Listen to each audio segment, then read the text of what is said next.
and without meaning anything. So I think the meaning of the thinking before, ahead of what you are going to do, and the feeling you are putting is quite important.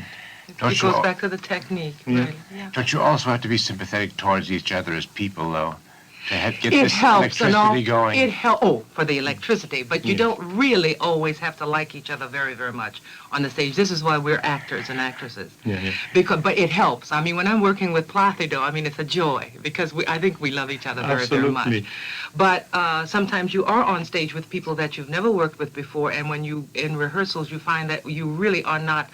You don't have a rapport. But that's where it comes in. That's where that technique of, as you're talking, you gave the example about the chair. I think this is when that comes in, that you've got to make the public believe. And this is where I always bring it all back down to technique. I think the acting, it comes together today as a togetherness in most of the people That's today. right. It's true. It could be better or worse, but I think people everybody is able to develop the acting ability, especially, I should say, in the United States, which people is as easy. You know, they feel as easy. Openness. Yeah, I see, you know, sometimes I see these television programs with people and they go to this quiz. Yes, it's like any kind of programs. Yes. And they are there in front of the cameras just like they have been all their lives. And they feel so relaxed. You see, but the ability for acting and feeling easy in the United States, in the American people, is wonderful. So I think that it might not be so much problem as to get the really technique, the vocal technique. That's it. That is more of the problem. But the other, yeah. Well, talking about the media, didn't the media get you started, Shirley? Was it the Samson aria that sort of started you off in the media? Well, actually, in the media, yes. If we were talking about, you know, being broadcast in front of many people, millions of people, yes, it was Mon cœur s'ouvre à ta voix, where people first heard me on television. Or was it was television? It was television. Oh, it was I a see. Godfrey show in 1955. Arthur Godfrey. And I was supposed to have sung Dich teure Halle, and we decided that it would be much better if I sang Mon cœur s'ouvre à ta voix. And this is where I started getting stuck with the mezzo appellation instead of just singer. So therefore, and I sang that way for a long time, and I love it. I just love playing back and forth. But it was Mon cœur, where people heard me for the first time. And Mr. Godfrey had his ukulele to accompany you? No, he didn't. When did you sing your first entire role of Delilah? Of Delilah was at, I made my debut at La Scala with this role, and it's terrible. I don't remember the year. I think it was 69, 70 or something was like 69. that. 69, right? December Thank 69. You. No, because by a coincidence, you remember, it was my debut. You were there. My debut yes, with Hernani. That's right. So I think it was the end of December or beginning of something January. like Because we have January. Christmas together. That was the same year I was doing, for the first and last time in my life, I was really commuting between La Scala and the Royal Opera House in London because I was also doing my first Azucena at the time. Yes. So I'll remember that, but the dates I don't. Placido, then your first Samson came when? Very strange enough, my first Samson was a kind of very, very important date for me and a challenge because certainly I was far too young to do the part of Samson, you know, because it was in 65, which I was 24, and I was just coming from Tel Aviv, actually, from Israel. And, you know, that was one colleague of us. She went to Tel Aviv to sing in the company, then I was singing during 2 years, was Joan Grillo. She was going to sing Delilah or Dalila in Chautauqua, New York. And she recommended to the management, said, I hear a tenor, you know, it's completely unknown, said, but I believe he's coming to the States to audition. So I received a contract to sing Samson, and I did Samson in English. In English? That was my first, This is what you do at Chautauqua. you know, my first performance, so I sang the Samson in Chautauqua in English. In English, yeah. That's great. So for the first time, you really understood it. I mean, well, I wasn't sure. No, because my English was worse than my French. Well, how have your interpretations changed over the years now? Now, both very experienced Samsons and Delilahs. Well, you know, it's very interesting because I sang this role and for about 3 or 4 productions, and then I took it out of the repertoire because I was doing other things. You know, you can't put your finger on exactly what in the interpretation has changed, but something has changed because you become more mature each time that you do it. But I must always say that the production that was done at La Scala was a fabulous initiation for me into the role of Delilah, because I really did have a wonderful person to work with, and it was really great because we worked very, very diligently as we did here. So it's just a building up on that particular kind of portrayal, upon what I think Delilah is about. Of course, you're always finding in the music, oh my goodness, every time you look at the score, you're saying, as with old scores, I didn't realize this was here. And look at this phrase, and this is what he says, but I never interpreted it that way. So you're building that way. You begin to then put all the nice wallpaper on and then get the beautiful pieces of furniture and the drapes and so forth, you know, in a house. The same way you would decorate a house.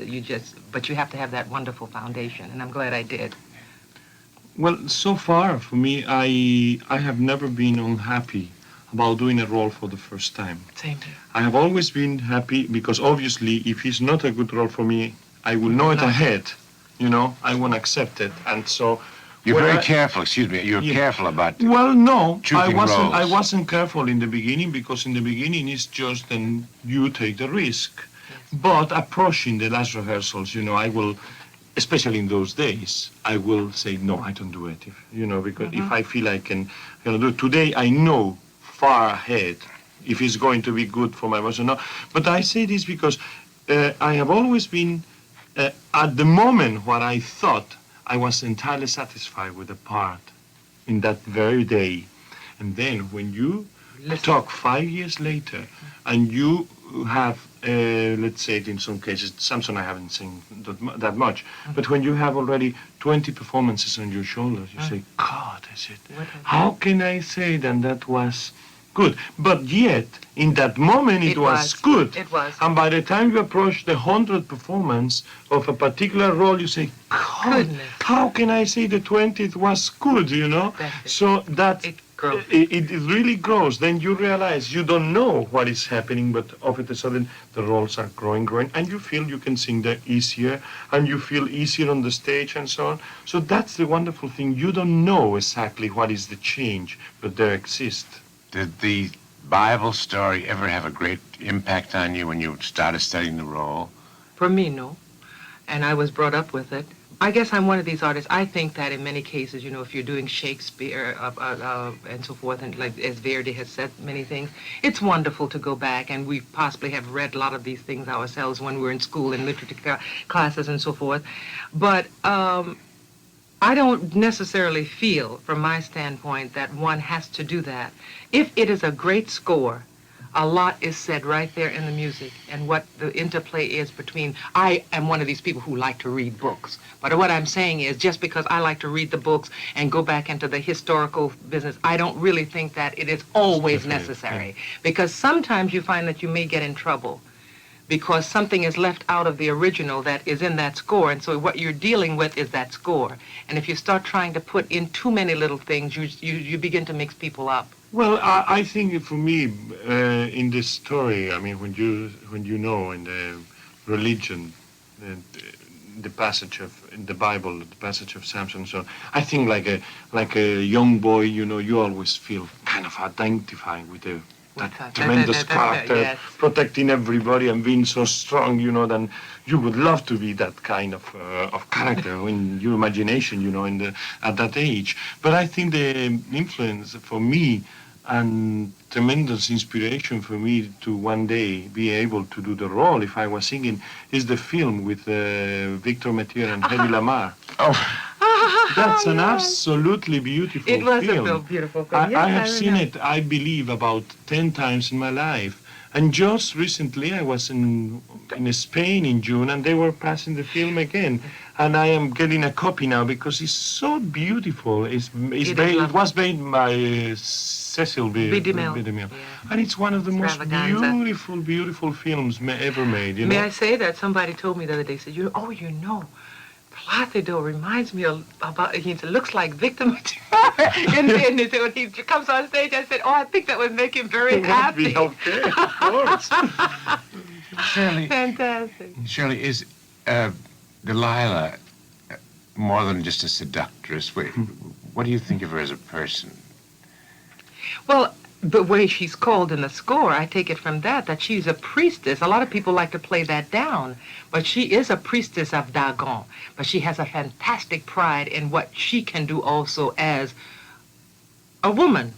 It's not only because of Dagon at a certain moment, it's because she as a woman wants to say that she has been able to get something from a man that he keeps as a secret. I mean, people always want to know secrets. Is there affection at all for Samson? You know, I really think, in this particular opera, this time I'm not playing it that way, but I think that at some moments she really does like and does love Samson as much as she could. I think she does.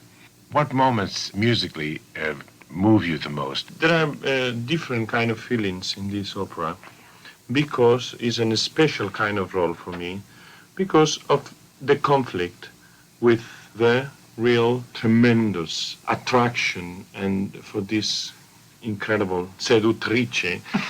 Sedutrice. Yes, incredible, beautiful, girl, and it is. And his duty, not only his religion's believings, but his duty. He knows then he is to guide the people of Israel. He knows it, It's not only it's not only the fanatic feeling of a man and said, well, no, God, I'm not going to commit a sin and so because I believe. No. He knows he has a determinate, important thing to say to his own people and so on. So it's a tremendous fight. It's a tremendous fight in between him, That's the strength of the character, that's the strength of the opera. Because, needless to say, if it wasn't that fight, he will give up exactly in 2 minutes, to Delilah. Because, it's not a way to avoid it. I mean, the way is the way he prays, the way he said, oh, God, please, I don't want to hear her. I don't want to see her. Just help me, But it's just like the siren voice, She's singing and singing. And in the trio, which is perhaps no determinant point, it is for me. Mm-hmm. It is for me because that's the voice of a siren. Every time I try to speak with God, I try to pray here.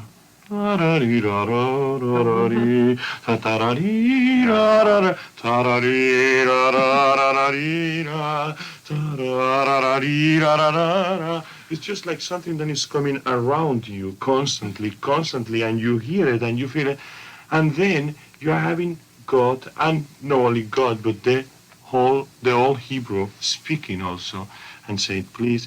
And that's the conflict between him, and then the tremendous scene in the mill. Yes. When he realized that he has betrayed his people, then he has betrayed his God, and he feels he cannot see. It's one of the saddest moments of any opera, the most beautiful. Yes. So it's really fantastic, and I do, like I said before we start the production, it's not, for me, somebody says, and many people have said that it's a boring opera. I'm sorry, and that is not an action opera. I just believe, and this is not going to be, I don't want to praise ourselves, but it's a very difficult opera to do because you don't find that easy, the people that you can believe in the roles. In an article I read on Placido, it said that he believed that an audience must be made to believe that Delilah is very beautiful, that Samson is very strong. And in conclusion, may I say, there is no problem here. The most beautiful people with the most beautiful voices, a thrilling, gripping vocal experience and dramatic experience. And thank you so much. Oh, thank you. Thank you very much. Great being here. Great. For the duet, you start to doubt if the film could be called Otello or it could be called The Sorrows of Young Cassio. Because you don't see the effect of Otello, after he sees this situation, and I don't think exactly has been done the editing than I was expecting from Franco. So I really hope that one day I can have a film. Otherwise, I will prefer actually my live performances of Otello. What about conducting? I have by now, done 2 full productions. Shirley, you were saying before about Russian being a comfortable language for you to sing in and so forth. I loved it, yes. English sounded so easy and natural, the diction so clear. Yes, People say it's hard to sing in English. Do you find that? No, I don't. I think that when one's vocal apparatus is correctly put in place, that most of the languages, come out. And I feel that English, although we had to study English, just as I think many times in some of the people who come over from other foreign countries, sometimes we sing their languages better than they do because we've had to work on them. And we also had to work at Juilliard, I know, on English diction. And because there's one way of speaking and another way of connecting things or disconnecting words so that it doesn't sound ridiculous when you sing. But I love singing in English very, very much, and I'm very proud when people can understand the words. Given that, like this piece that we just heard was written once with someone really, and it's not a translation from another language. That's when it becomes difficult. I heard Hildegard Behrens as Sieglinde. But this season, opening night, we heard you as Brunnhilde. So is that a promotion for you? I mean, are you coming up in the world or just branching out in different directions? No, I think this was from the moment that I sang Sieglinde, which was a kind of random decision in Düsseldorf. Sieglinde was needed. It was exactly 10 years ago, the year when I made my debut here at the Met. But from the moment that I sang Sieglinde and heard the music of Brunnhilde, I knew that Brunnhilde was my role. What are the differences between the parts in terms of characterization, in terms of preparation for the different roles? Yes, I mean, the Sieglinde is a wonderful role, and musically and dramatically. What, besides that, the Brunnhilde as a role of 3-role, the whole concept that goes over 3 evenings is much more rewarding merely from quantity, but also the character. I think that Sieglinde is a more passive, defensive character, while Brunnhilde is the heroic character in the sense that she drives the drama on. She helps develop. She is the one who takes responsibility, who takes over in the action, and everything happens out of the motive of love and care for others.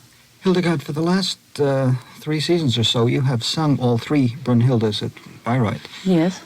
What development of character do you see over the 3 evenings?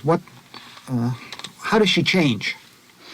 She doesn't change. She grows, and by taking challenges, by taking responsibility, by getting involved, by taking the consequences for what she does, that she decides for Wotan, and he bans her.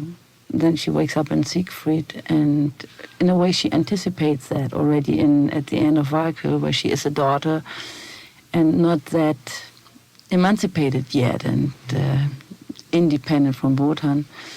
Then in Götterdämmerung she goes through the deepest depths of human existence, being betrayed, being deported, being exposed, and being betrayed by the one whom she loves, until she finds out what was the cause, the reason, and what really was her destiny. And then again, she always does what she thinks is right. And that reminds me what one other role that is my favorite role, Fidelio, Leonore. It's the same thing. She goes for what she thinks is right, what she thinks she has to do. And so the psychological element in the role is extremely important to you. I mean, you are discussing all these outside ramifications which are quite aside from the musical part that you are involved with. So that's very interesting. But I find that in the masterpieces, it's always one thing. The music is part of it. It's you can't separate it at all. Many times instrumentalists speak of learning a composer in depth by doing a cycle. If a string quartet is going to play all of the quartets, they approach thereafter each one of the pieces separately. Do you feel that having done all three Brunnhildes makes each one of them somehow a deeper characterization for Yes, you? of course, because that kind of subtle development and, you know, what I feel in Siegfried, the roles are differently composed in Tessitura too. And then after I did them all, actually I did them all at the same time for the first time, so I found out how fantastic, how ingeniously it is composed to the development and the maturity inside that person and her height and depth. Are there other roles of this sort that you have not done that you are looking forward to, that have this kind of psychological depth? No, I find, this kind of heroic aspect in a different way, but also in this kind of super strong and independent way is the next one that I'm going to do next January is the Electra of Strauss. Hildegard Behrens, thank you so much for joining our marathon festivities today. And I think you mentioned at the beginning that this has been, this past October, your 10th anniversary. Right. So congratulations. Thank you very much. And another 10 years of greatness to come, I hope. Wonderful. Yeah, I think it is because, during the rehearsal, I remember I had to go up on the stage and take the place of Butterfly, then go down and look the staging and talk a lot, which, I'm not used to. But I think that I love that moment. I think was one of the best experience I had in my career. Well, it certainly has been another great success for you. Did you ever have anybody stand in for you on stage just to see the positions as you... Yes. As a matter of fact, there was this beautiful Japanese singer, Yoko Watanabe, and she was doing the rehearsal and helping me, by having Butterfly on stage. Well, now, she will actually sing a performance here at the Met, won't she? Oh, yes. And so that means you not only directed yourself, but you directed her. So what I try to do with Watanabe is to give her some idea of the character of Butterfly. Not how to say a line. Not how to say a line. I want to let her free to give her personality on the character. This character of this woman that she's, as she said, 15 years old, she's already an old girl, which She thinks means she's old. that, yes. How about the other characters, like Yes. Pinkerton? Do you explain... Same thing. I explain what my thought was about Pinkerton, and the same thing I did with Sharpless, Right. and especially with Suzuki. Suzuki? Yes. For me, I think is one of the most important characters in the opera, because every character is identified with real life. That's what we call the theater of verismo. We're talking so far about the character and the drama. What about the staging itself? The second and the third act, where I changed the scene of the suicide, and there is no intermission between the second and the third act. You are bringing it back to the original, close to the original Close two to the acts. original. Why? Yes, because I think that after the humming chorus is such a Humming chorus ends Act ends 2. the act through. So we should leave the audience a moment of thinking, a moment of not relaxing too much, but a moment of thought about, thinking about. Right. And then leave the intermezzo, go on, and the night is passing by, and thinking about Butterfly again as she's waiting all night long, so that we don't interrupt so much the movement and the concentration on the tragedy, on the drama. You touched on verismo before. Is there a conflict or a relationship that between verismo and bel canto? See, they're completely different style, as you know. I always have been interested in theater, and opera is theater. Absolutely. With music. Right. And because of this different style, and because we go back in century, that when opera starts and grows and change style, so we go from the bel canto to verismo. And in my career, I start with bel canto. And I did a lot of bel canto. I did all the romantic role, from Bellini, Rossini, Verdi, and all that. But always I did a little bit of verismo in between, because I like theater very much. But I know that the style is different. So every time I go in a verismo opera, I know which style I'm on it. And then I change it. I completely go into in the bel canto. Now, we're really talking now about the dramatic element. Yes. Does that carry over into the purely vocal area of... Do you feel a different approach between Donizetti and Puccini? Absolutely. Right. A big, I mean, it's a completely different approach. Because, as I said, when you go into bel canto, then you have a recitativo, an aria, a caballetta, a terzetto, and a concertato.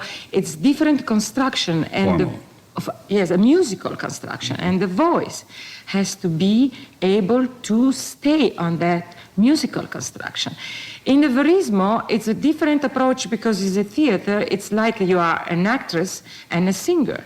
So first you are a singer. First you do music, but in the same thing you have to do theater. So it's a different approach. Are you contemplating any new roles?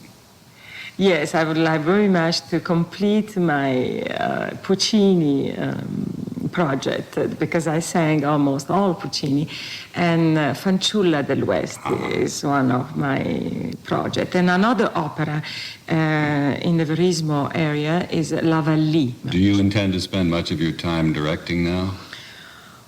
If they like me, I think, because I'm very interested and I love theater and I like to, it's my life, it's part of my life. And to be in a theater, to do theater. So I think if they want me, I'd be very happy to. You said it's part of your life. Yes. Part of the other part of your life, I know, is your husband, Lorenzo Anselmi, who was a fine violinist and devoted himself then to your career. Yes. And your children must be teenagers now. Yes. Are they going to be singers? Oh, no. No, I think one in the family is enough. Let me tell you something about your butterfly that you may not know. Some of the stage hands here at the Metropolitan Opera have been in tears at your production and performance, and I think that's sort of the ultimate compliment. Renata Scotto, congratulations on your new career, and best of luck in both your careers, and thank you for joining us today. Was Miss Susan Dunn, the Richard Tucker Foundation Award winner in 1983, is right here in the studio with me. Welcome, Ms. Dunn. Thank you. We're going to talk about you now and what has the award done for you and what sort of marvelous career you have had since 1983. This career was really international. You really conquered Italy, and we have marvelous reviews to prove it, and even a wonderful excerpt, recorded excerpt. But I would like to hear from you. How did your Italian debut take place, and when? I went immediately from the Tucker Gala last year in January to Bologna in Italy, where I made my debut in Vespri Siciliani with Riccardo Fari conducting. Was that a role you learned especially for Italy, or was it already in your repertoire? It's an unusual role. It is an unusual role. The opera had not been done in Bologna for 139 years until we did it, and I did learn it specifically to do there with Riccardo and the opera in Bologna. I should also indicate the fact that you were already, and I well remember the time when you won the Richard Tucker Award. I was fortunate enough to be in the jury. may or may not know, but you should know by now that it was a unanimous decision. We had a certain reservation which had nothing to do with your singing. What we did agree on was that you were a voice. Later on, we also were to learn that you were also a Wagner voice. We're going to talk about that. But there is no question about it that the marvelously dramatic quality of your voice earmarks you for a career in that very demanding repertoire. How many Verdi roles do you have now ready, so to speak, to go on stage with? I think at this point I can about 6, and I have a couple more that I'm learning at this point. That's not too bad. Not bad. Considering that the 6 include Leonora in Trovatore, Aida, the role in Vespa Siciliani, Elena, and what else? Desdemona, Ernani. Yes, well, Elvira and Ernani. I would say stars have made careers with less roles than that. Your Italian debut, how did you feel about showing the Italians how to do Italian opera? It must have been somewhat intimidating. It was somewhat intimidating, but they're a very nice audience over there, and indeed one newspaper said that I was the example of the good foreigner in Italy, which I thought was very nice coming from the Italians. That's a strange compliment. Yes. Well, why don't we listen to that Bologna performance, at least that very beautiful aria that you sing in Act 4, I believe. Yes. Vespa Siciliani. Let's hear it.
Bologna, February 6, 1986, is Susan Dunn's Italian debut, and from that explosive applause, we can gauge the success.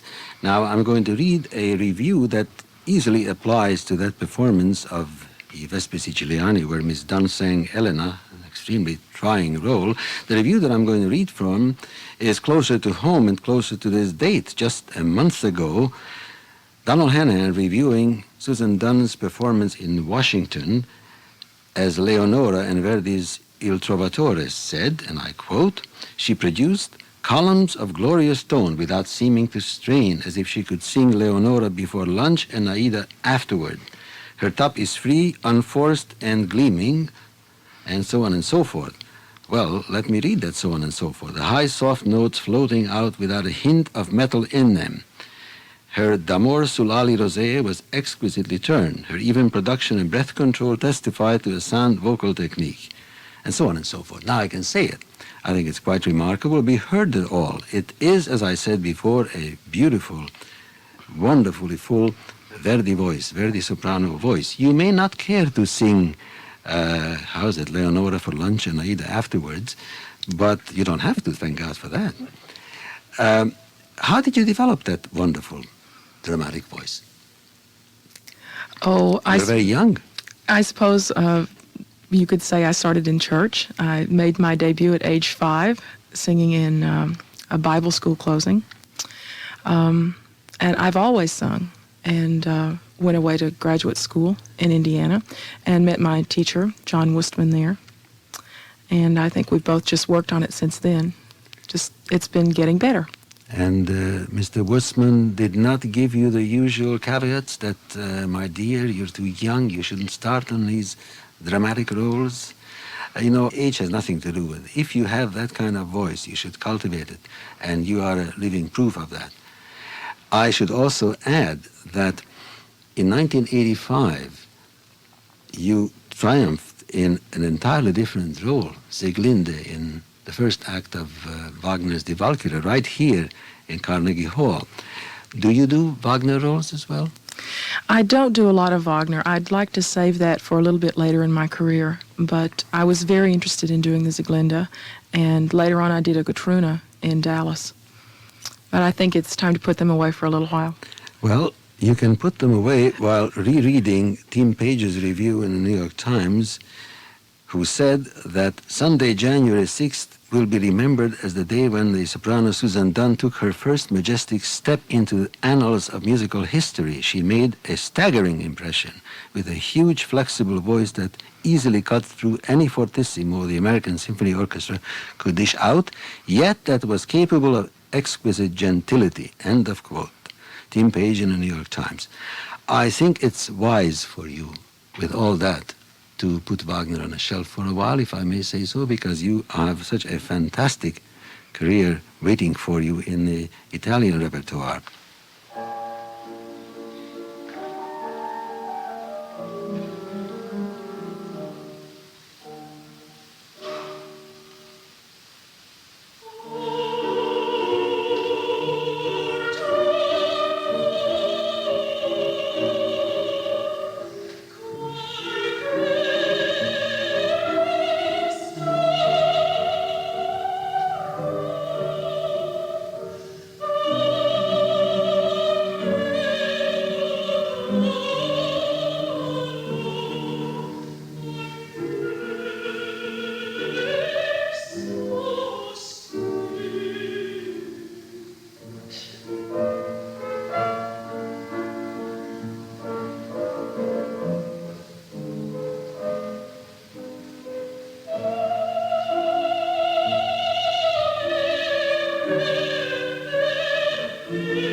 That was Porgi Amor from Mozart's Marriage of Figaro. Well, the Countess is another great role in the Italian repertoire that Susan Dunn will eventually conquer.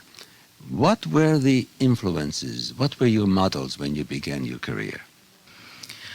Oh, aside from my teachers, I think I've listened probably to all the great sopranos, and at one time or another probably thought I sounded like all of them. Well, mention a couple by name. Oh, well, I think I started out thinking I sounded like Renata Tebaldi, and then I went to Joan Sutherland, and after that, Birgit Nilsson, and which may sound strange, but, you know, we can think we sound like almost anyone to ourselves. Well, certainly excellent models. And in your career, which has been remarkably diversified in just a few years, you told us about some of the operatic highlights. How about concertizing? I like to do lots of concerts. I like to do a few recitals a year. I do lots and lots of Verdi requiems, and plan to do one in April with Robert Shaw in Atlanta, which will be recorded. And I believe Jerry Hadley, another Tucker Foundation Award winner, will be also in the cast. Not only that, Mr. Hadley is also going to join the Metropolitan within 1 year. That's a story we heard. So, I mean, again, it's a wonderful realization of so many young artists' dreams. What sort of concert programs do you generally choose for yourself, in addition to, say, orchestral concert? You mean orchestral concert, like the Four Last Songs? I do Four Last Songs a lot, A Perfido of Beethoven, and other assorted Strauss songs. I've done several performances of the Girl-Leader, and aria programs, mainly with orchestra. Are you a fast study? Oh, I don't think so. I get very impatient with myself. Well, I mean, if the results are as we evidence them, I don't see why. I think you should be much more patient with yourself. Thank you. My teacher says so, too.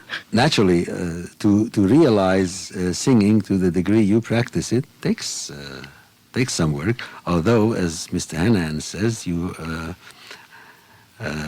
you could do remarkable things effortlessly, and of course, you know it better. It takes an effort. The art lies in hiding that effort. That's exactly right. It should not look effortful to the audience, but it always is. Well, but your singing doesn't sound effortful. It's just wonderful, and the richness of it is really amazing and rare in this day and age. You are at a point in your career where you don't really need much press agentry. You just have to be there and sing and be heard. Thank you. What other engagements are in store for you? In January, I come back to Carnegie Hall with the American Symphony Orchestra to do a concert with Strauss' Four Last Songs. And I'll be back in New York in March with the Vienna Philharmonic and Abbado conducting the Beethoven Ninth. I still do some opera. I'm going to the Florence May Festival to do a new production of Ballo in Maschera. That will be in June. And the next new role that I take up will be in Don Carlo. In the fall, I go to the Netherlands Opera to do that. Wonderful. How do you feel about not singing in the United States? At least for now. In opera, I mean. I'm very anxious to sing opera in the United States. And I do have some coming up. I'll be doing a Chicago Lyric opera debut in Forza. And I will go to San Francisco later to do the Don Carlo there in the spring of 1988. So I have some dates coming up. Marvelous, yes. Well, of course, any artist with your proven successes in some of the most trying roles of Italian opera can look forward most encouragingly to a wonderful career. And you really need not have too many roles. Are there any roles that you especially desire to do and so far you have not been asked to do? Oh, someday I'd like to do Traviata. I did once a run-out performance of I Due Foscari, and I'd like sometime to do that on stage. I think it's a wonderful, unknown Verdi. Opera. Very sad, but very wonderful opera, Yes, and it has yes. a marvelous soprano role. In retrospect, what has the Richard Tucker Award accomplished for you? Well, the Richard Tucker Award came to me at a very important time. I really had not done a lot of singing at that point, and it's a very prestigious award, as you well know.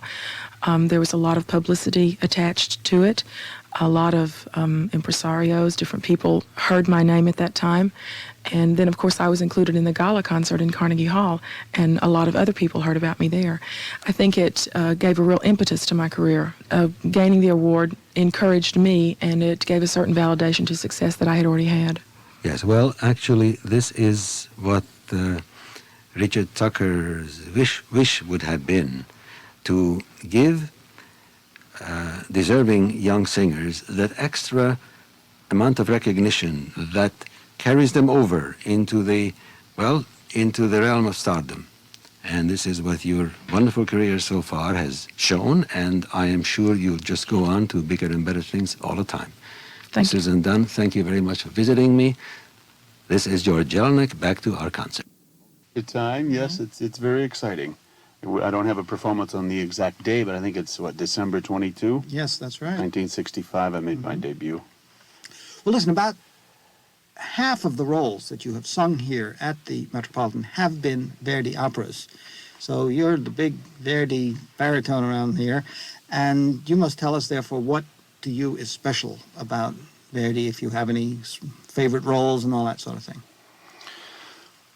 Well, Verdi, I'm known as a Verdi baritone, although that wasn't by design. I suppose neither is it totally by accident. One has a certain kind of control over a direction the voice goes, but at the same time, only a small part of control. The music of Verdi has always been very exciting to me and has spoken to me emotionally. He treated the baritone voice in a special way, I think differently than his bel canto predecessors. First of all, he loved stories that especially identified the baritone. He wrote more title roles than any other composer for the baritone. And he wrote a higher line with a fatter orchestration underneath it than his predecessors. And he almost forced the baritones of his day and subsequent generations to find a way to sustain a higher tessitura and with a little more power. Sherrill, just a few weeks ago, you sang in a concert performance of the Verdi early opera, Joan of Arc. Mm-hmm. How did the characterizations in the early works differ from the later? Well, Verdi early on did not have the advantage of the same librettists that he had later, especially Boito, with whom he collaborated on many things. The insights into the characters were not as defined and clear in the earlier operas, as we know, because Verdi married Margherita Barezzi in 1836. Within 3 years, they'd had 2 children. And in 1839, both of the children and his wife died. This was the time when he was writing his first opera. I think that enormous loss at that time is probably the reason that Verdi chose plots for his operas that involve father-daughter or father-son relationships. Also in that time, he was quite formula-struck, the bel canto composers, recitative, aria, recitative, cabaletta. The Louisa Miller is also, in a good way, a formula opera. But the dramatic impact and the emotional thrust from the characters is much greater, I think, almost than any of the operas before. There's more tenderness. There's more father-daughter love, passion in this opera. Sherrill, when we talked with Luciano Pavarotti, and I asked him something about the alleged shortage of tenors for these operas, he said, never mind tenors, there are plenty of tenors, they're wonderful tenors, The trouble is we don't have enough Verdi baritones coming up through the young ranks. Do you find that there's a lack of young singers who have the capability for this? I think I would agree. Although I'm certain there are singers, young, mature singers that I haven't heard in the world. Nevertheless, I know many of them. And, well, we talked about my debut. When I debuted, Bob Merrill was still singing. Of course, MacNeil was in a big career. There were various others. I look back now, 20 years later, and I don't see the obvious, well, I hate to use the phrase, the obvious me. Mm-hmm. Me in the sense of the new baritone coming in who went into first roles. Not necessarily me, I'm so great, but who fills a spot in the Italian wing of this house, of this theater. And I'm not sure why that is. Some of it may be the hurry-up ethic of the 70s and 80s. Another little thing may be teacher hopping. The voice is a very slow-moving instrument. And slow-moving in the sense that 6 months is just a sand, a grain of sand. A year is a short piece of time. I'm going to learn top voice from teacher A and low voice from teacher B and breast support from teacher C. They're doing themselves a disservice. Well, it's been fascinating talking with you, Sherrill, as always, and we look forward to hearing you next Saturday. Well, I would say that the most challenging by far is probably Buito Mefistofele for me, because it's a very demanding role vocally because of the heavy orchestration. It requires you to give a lot of voice most of the time. And also in the productions that I have done of it, it's also a very physical role with a lot of acrobatics and things like this, climbing around on rocks and things. So it's a very draining role. You have to be... Well, that's a very nice compliment she's paid me. I'm sure there are some other male singers out there who might argue with that, but I don't think it's not something that I consciously worked at very much. I think, as far as I can remember, from when I first started singing, I was always able to, as we say, sing fast. I mean, it was something I always kept. I rehearsed, I worked at. My teacher in college, I can remember, had a series of exercises he used to have me always do, which kept the voice very flexible. And so it's something you have to, I think there's a certain amount of God-given ability, but it's something you have to always nurture in your voice. You always have to keep it there. And can you maintain the two different horses, so to speak, in tandem at the same time if you're doing a dramatic role such as the Toreador in Carmen, in which you're in rehearsal now for forthcoming appearances at the Met? When you're doing a Verismo role or Philip II in Don Carlo, would you at the same time be doing Assur in Semiramide? Well, I have actually on occasion, as a matter of fact, those two roles exactly. In Hamburg a couple of years ago, I was alternating doing Philip in Don Carlo and Assur in Semiramide. And so thus far, I've been able to maintain that. I'm sure as the years go by, it's going to get more and more difficult. Age, as Einstein says, is relative. Yes, I know. Well, I wanted to take this opportunity to thank Mr. Allen for introducing me as the young American bass. People used to say that a lot, but they haven't said that for a long time. So. Well, actually, Arkell in Pelléas et Mélisande, I have done. I made my debut at the Hamburg Staatsoper in that role. I haven't done it since. But Wozzeck, I don't know. It's been talked about fleetingly about my possibility of my doing that one day, but I have no definite plans at this point. But as a matter of fact, talking about Pelléas et Mélisande, in a few years' time, I will be adding the role of Golo in Pelléas et Mélisande to my repertoire. I'll do that at the Maggio Musicale in Florence. And other parts, I'm thinking about, well, there's a very good possibility of my adding Yokanaan in Salome. And not really too many new roles on the horizon. Bluebeard's Castle I will be doing a recording of this spring, and then I will do that in the future here at the Met, as a matter of fact. Returning to Peleas and Melisande, you've done Arkell. Well, it's very difficult to explain. I was, needless to say, when I was first hired to do this job, I did an audition for Maestro Karajan, and I was scared to death when I did the audition. But he has a knack of being able to put people at ease. I mean, I think he realizes that people are very intimidated by him.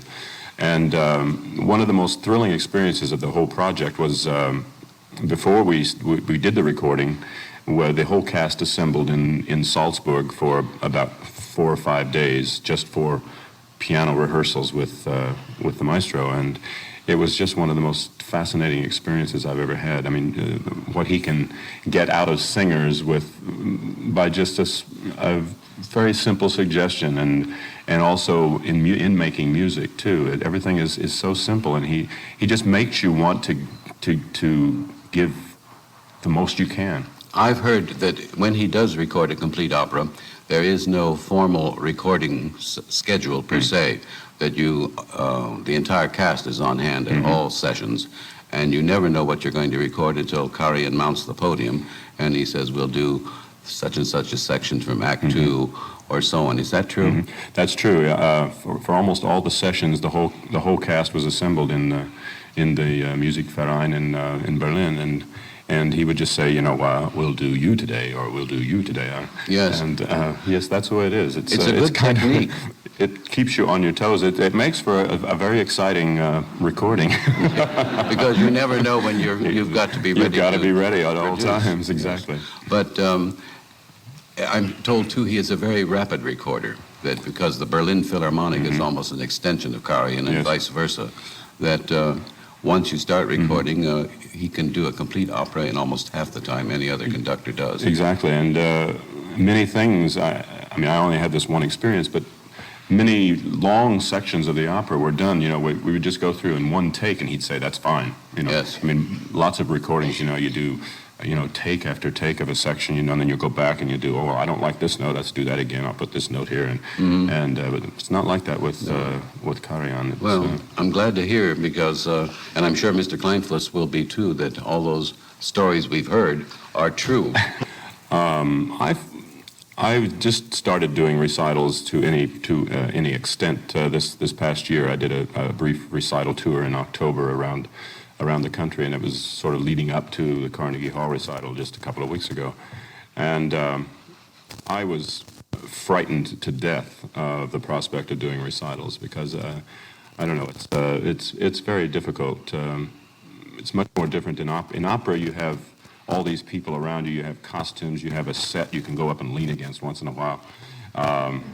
Whereas in a recital, you feel very naked out there. It's just you and the piano and the pianist, and it's frightening. But I got to where I was almost enjoying doing it. You're speaking of the Carnegie Hall. Who's going first? I'm going ahead. Well, in performing, I guess the phrase either have it or you don't is a very standard kind of phrase, and I suppose there is some truth to it in how it applies to various talents. But I think everything can be learned to at least be more than you are at any moment. You can have more charisma next week, next month, next year than you have now. That still leaves a wide open area for a variance from performer to performer, but lots of things. Charisma, of course, is a word that's almost impossible to define, but I think to a large degree it can be learned. Stage magnetism, presence, how one moves. There are a lot of mechanics that will enhance this whole area. I guess that's what I'm trying to say. And Sam, what do you think? Well, I think there is a certain amount of natural ability on stage. I mean, I think there's that we are born with something. I think some of us are, or I'm not necessarily speaking for myself. And I agree, charisma is a very difficult word to define. I mean, how do you tell somebody who has charisma and somebody who doesn't? But I think there's a certain amount of natural stage presence, something natural about performing. But I agree that there are things you can do to improve stage presence, movement on stage, etc. Can you teach that to a young singer? I mean, does he have to learn it or she have to learn it just by example and imitation? Sure, Charisma 101. I mean, there are lots of things that you can learn that you can be taught. Lots of it has to do with how a person sees themselves too, and do they go after that area? Some people, in a way, don't want to work hard enough to add the extra personal pizzazz, because that's part of charisma and all of that. Yes. They would rather go the little less amount and get by if the vocal sound is good enough. Others want to get everything. I think it's determined quite a bit. Well, it says one of your roles. In fact, I asked Sam earlier, would he enjoy listening to another bass, given a good bass, perform a part more? A part that Sam didn't know that he was listening to, or a part that he did know? And I think we agreed that if you were listening to a colleague sing a part that you did not know, you would probably be more appreciative, more admiring of the qualities. It's an odd set of emotional things that go on. When you are listening to somebody sing a part that you know well, you know every breath, every trap, every vocal problem and all of this, and you are analyzing to a much finer degree when you know a part. So it really has to do with if you know a part or you don't know a part. yeah, I think if you know the part, you're sitting there, you're listening. Well, I don't want that. He does it that way. I do it this way, you know. But I think you can still sit back and enjoy. I mean, you might even learn something, you know. If he phrases something in one breath that you might be taking in two or something similar to that. But if you listen to a great singer sing a part that you know well, I think your admiration in that case is enhanced because you know all the problems that are being surmounted and depression dealt with. sits in. Well, sometimes, yeah. Sometimes depression. do you ever pick up anything, you know, from a dramatic and acting standpoint in another person's performance of a role that is in your repertory that you think, I wish I had thought of that? I mean, if so, do you ever incorporate it in a modified form in future performances you do? Absolutely. Of course. Stealing is fair. Stealing is fair. Good. Well, you know, as long as you escape the penitentiary, there isn't any. Well, I know when I'm singing the part. I first of all, I don't think it's you can say it's a baritone part or a bass part. I think that this whole business of classification is for the birds. I think, you know, if I can sing the part, I'm going to sing it. If it's called a baritone part, I don't care.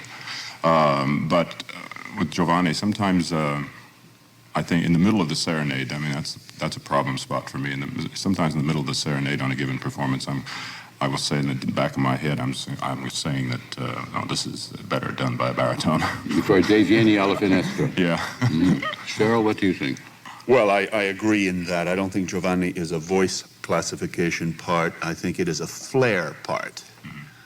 It is a sex appeal part, personality part. It can be sung by any voice that can encompass the range, which is actually rather limited, low A to high E, as the 18th century parts, the bass parts tended to be that. We didn't have Verdi baritone, such high, or the bel canto parts. The timbre of the voice and what somebody looks like and the pizzazz. We were talking about charisma and magnetism before. This is, of course, paramount in Don Giovanni. It's odd, too, you know, because he's given his name to a whole idea of very charismatic man as a champion seducer. But in the opera, he never gets anybody, in spite of the catalog aria of his past triumphs. That's his publicist, right? Yeah. Leporello is Don Giovanni's PR agent. And actually, I've done Leporello also, and Leporello, I feel really has better music to sing than Giovanni overall. But I remember we had a discussion about this once, and it was just before I was going to do Leporello, and you took me aside and you said, just don't forget one thing, Giovanni always gets the better paycheck. Sherrill, There's you no didn't doubt. say that, did you? There's more fame to be associated with Don Giovanni. That's true. Than with Leporello. Although I think that Sam- cuts on all kinds of levels. Sam has a good point, though. Apriti and Polque Gnocchi and the catalog aria, those are two juicy arias for Leporello. No, Apriti and Polque Gnocchi is Figaro. Same It's voice. all Mozart. Yeah, it's all. Same voice classification. But you're right. That's my Actually, error. Giovanni, Right. it's an interesting thing. The way a lot of musical rehearsals go, you will do recitatives often in a separate rehearsal and just do the concerted musical pieces one rehearsal. If Giovanni sings only that which is written accompanied with orchestra, no recitatives, there's very little in the part. Yeah, that's right. His arias are short, they're show pieces, but they're short, 90 seconds maybe each of them. And the other people are wailing away, and Yeah. sometimes the Giovanni, you sit there thinking, I don't do anything in this opera. Put the recitatives in, and the line of the character carrying the thread of plot through it, there's a whole other story. But just as a musical piece, minutes involved with orchestral accompanied pieces, he has very little. Yes. All right. Let's do the first part first. One more operatic performance is all you can do. What role would you choose? And what, that we have no voice why? after that, or No, we You go are- to heaven? you are- I mean, that's what we're assuming. You in are this going to question. do it at the height of your powers, and then you're just And going to decided- retire. And retired. Yeah. I would say Simon Boccanegra. Why? Because of the great humanity of the person and the internal satisfaction that it gives me to sing and play the part. It leaves me drained, but with a wonderful feeling. Good. I think it's fairly clear in my feeling. What would you do, Sam? I think Boito Mefistofele. Because it gives you such a subtle, Wonderful. quiet, internal peace. You That's work off all that's your frustrations. That's it, yes. Yes. I get to be so bad, Yes. and now, in real life, I'm really such a nice guy, and this just gives me, And you can But act it's it up a because storm, it's too. just, I mean, the bass has, there are so few roles that the bass can really, that is really a tour de force. That's. You've not done Boris yet, have you? No, but that would be my answer to the second part of the question. That it's a role that I'm putting it off, a number of years. But, You're going to learn it first in Russian? Yes, of course. Good. I don't know that I have an answer to the second. You've done part. everything, Sherrill. Well, a lot of roles, and there are always more operas, and there will be more roles that I do, but I don't know that I yet have a dream part. I think I've sung those that I would consider that. There's lots more to do, and I will be doing those things. But to give a specific answer to, is there a role I would like to add to my repertoire above all others? Would you ever like to sing in a revival of Morning Becomes Electra? Because that was a marvelous opera. Well, I certainly would have no qualms about doing it. Yes.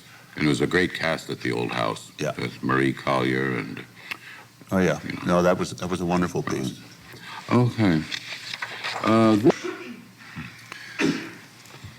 Shall I Sure. proceed? I think, well, I shouldn't say that I think most singers think the same way, because whatever I say, you'll say something else.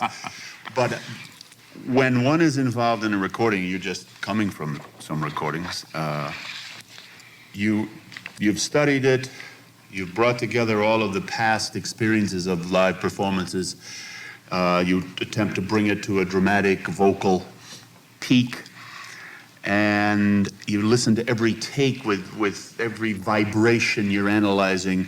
I think as long as the record is in process of being made, you are 150% involved in it, even up to the time it's released, and you listen to your first copy that is the formal pressed, released on the market copy. Once I have done that, then I sort of, okay, that's now totally behind me. I have no control over anything more. It is good, this is average, or I make my analysis as to how much I like it, so forth. And then I forget about it for a while, maybe several years before I'll listen to it again. That's the way my emotional concentration works. Yeah, I usually when a recording comes out, I will play it once. But And, then, are you pleased on the ordinary? Oh no, never. Never pleased. Well, no, I wouldn't You say think you're never. I mean, hypercritical? there are a couple of recordings that I like.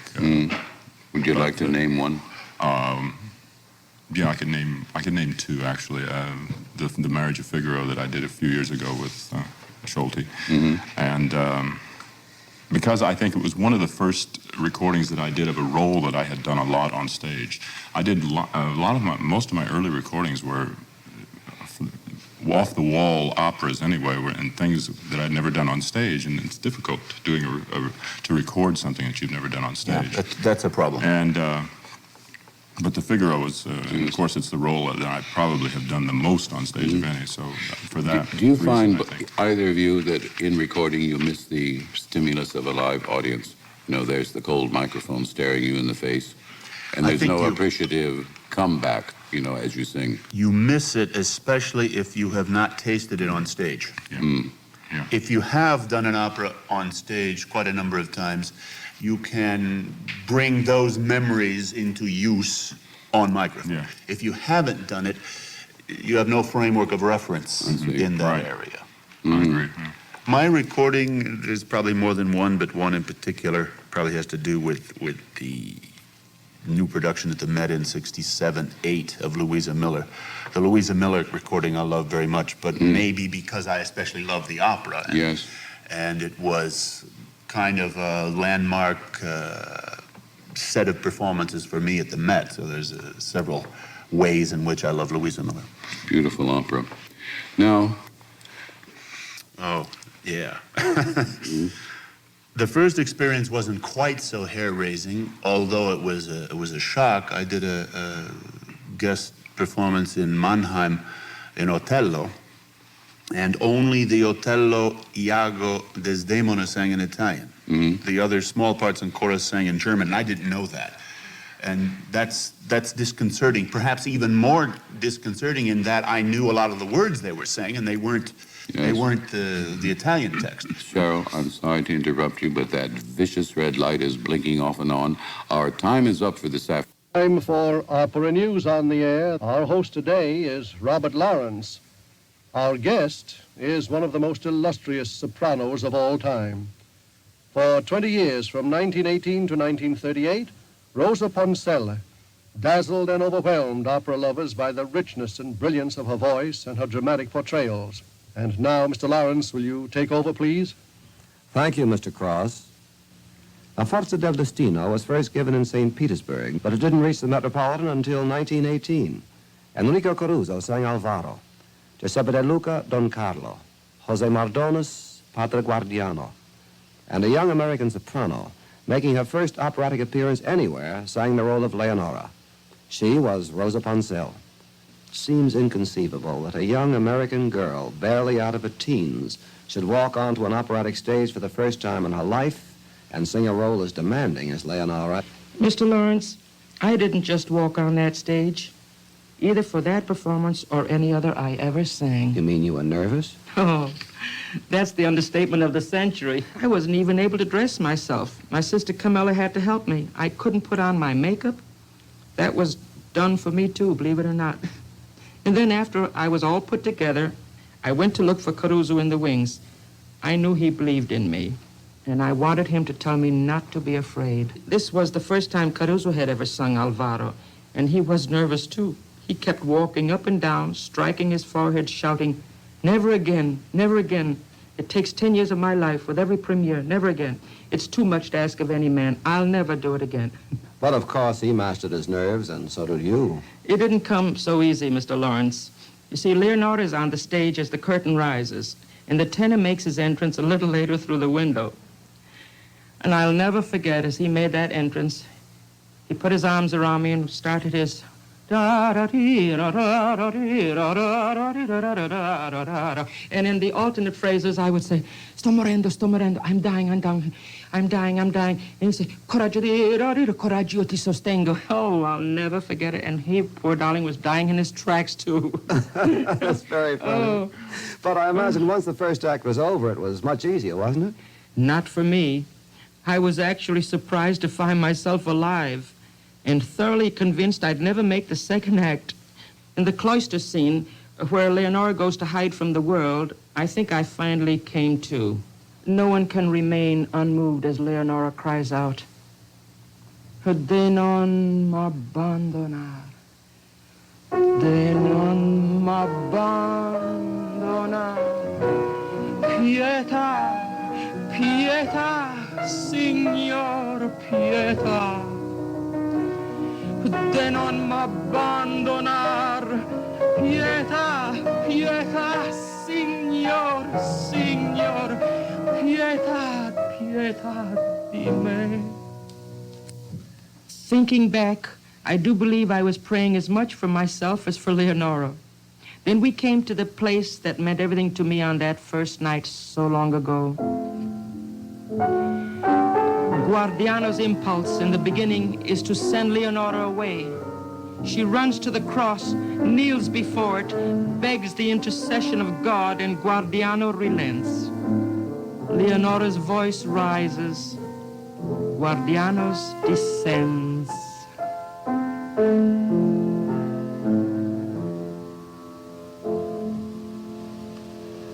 I know it was at this point, on that night, that the audience interrupted, went wild, shouting and cheering.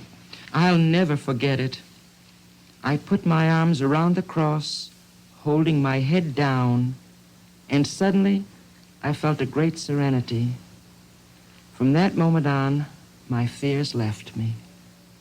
For the coming months, and you can be sure of sharing in the excitement with the Met's free broadcast guide. To plan your Met broadcast season, order your guide today by calling our special toll-free number, 1-800-MET 1985. Yes, they were very, one of those sort of times that young singers never, they think about having happened to them, but it never actually happens, or it does like it did to me, and it's like a shock, sort of 3 hours notice and you're on. What were you doing during those 3 hours?